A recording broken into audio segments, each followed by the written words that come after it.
Salut et bienvenue sur Anakaland. Aujourd'hui je vous propose une vidéo sur un sujet bien différent de d'habitude. Un film d'animation français à destination des enfants et qui sort le 25 janvier. Patty et la colère de Poséidon, réalisé par David Allo et produit par TAT, le studio d'animation toulousain, connu notamment pour Les As de la Jungle, diffusé par France TV. En octobre dernier, j'ai pu assister à la projection privée de Patty et la colère de Poséidon, ou Argo de son petit nom au sein de TAT, et j'ai beaucoup apprécié.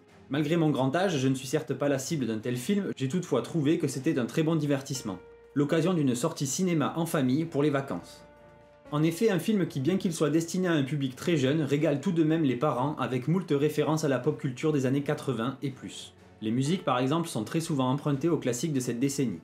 Pour ce qui est de l'histoire, une jolie épopée au cœur d'une mythologie grecque réinventée pour l'occasion. On y découvre ou redécouvre la Toison d'Or au design très libre, et un Jason depuis longtemps à la retraite qui doit reprendre la mer avec les Argonautes pour une dernière aventure. Ce qui en fait, je trouve, un très bon point pour ce film. S'il peut confirmer ou faire naître un intérêt pour la mythologie chez les enfants, ou les plus grands, c'est déjà ça de gagner. Car bien que l'histoire de Jason et la Toison d'Or ait été réinventée ici, ça reste une thématique super intéressante sur les mythes qui ont influencé toute la construction de l'Europe. Aussi loin que je me souvienne, j'ai toujours voulu être une héroïne. Mais où tu vas, Patty? Tenez-vous prêts! En route pour l'aventure! À chacun son truc. Mais le héros que je préfère, c'est Jason. Il a ramené la Toison d'Or, tenant ses pouvoirs de Zeus lui-même.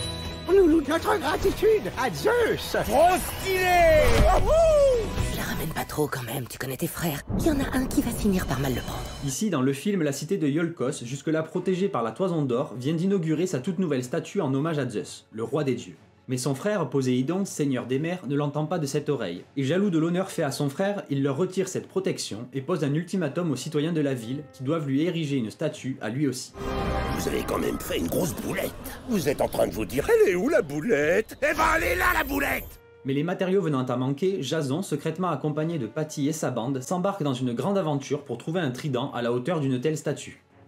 Et donc, concernant les personnages, la plupart sont très attachants. D'abord la petite Patty, toute mignonne, en quête d'aventure et d'indépendance, et sur qui le destin de sa cité va reposer. Et les rats ninjas qui sont très drôles, ou encore le chat, Sam, qui a adopté Patty et qui est insupportable, tant par son côté papa poule que pour sa voix stridente, brillamment empruntée à Christophe Lemoine. Patty!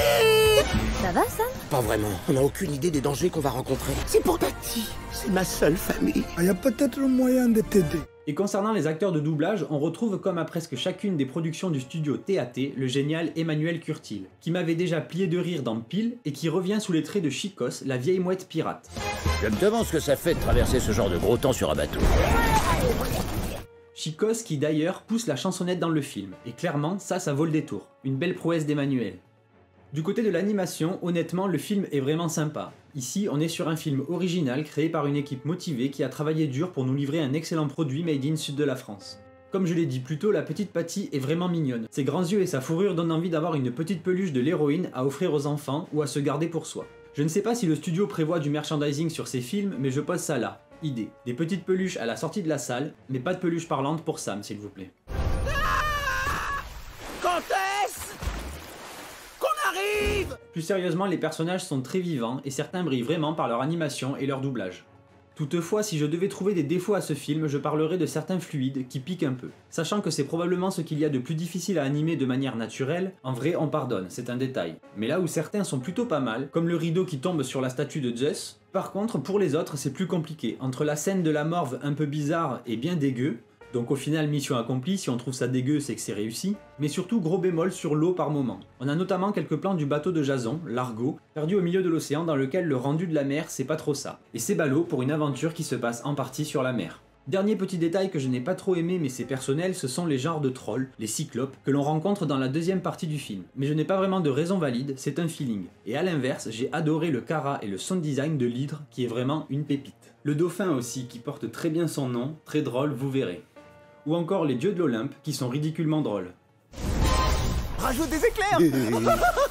Quelle bande de gamins. Sinon, comme je l'ai dit, un film très bien exécuté avec un budget ridicule pour un long métrage d'animation. À peine 8 millions d'euros environ pour livrer un film bien stylé. Il n'y a clairement pas de quoi rougir pour TAT. Surtout quand on le compare à la perle de l'animation de 2022, le Chapeauté 2, qui a coûté 10 fois plus à DreamWorks, soit plus de 90 millions de dollars, ou encore à l'échec monumental de Disney, Avalonia, qui en a coûté encore le double, soit 180 millions. Donc très beau travail du studio toulousain TAT qui ravira petits et grands pendant ses vacances d'hiver. J'en reviens donc à la bande son au sens large qui est très bonne sur la globalité du film, sauf quand Sam gueule à se péter la voix bien sûr. Entre le sound design, les musiques rétro qui éveillent la nostalgie des plus vieux et les sons originaux qui soulignent très bien les propos du film, une bande son réussie. Et niveau écriture, avec les nombreux calembours des personnages, je n'ai rien à ajouter si ce n'est que ce film était vraiment fun. Donc, une belle aventure qui aborde de nombreux sujets tels que l'amitié, la famille et surtout l'indépendance, le fait de grandir, de devenir adulte et de devoir prendre son envol. Et quand on a un parent comme Sam, c'est plutôt compliqué.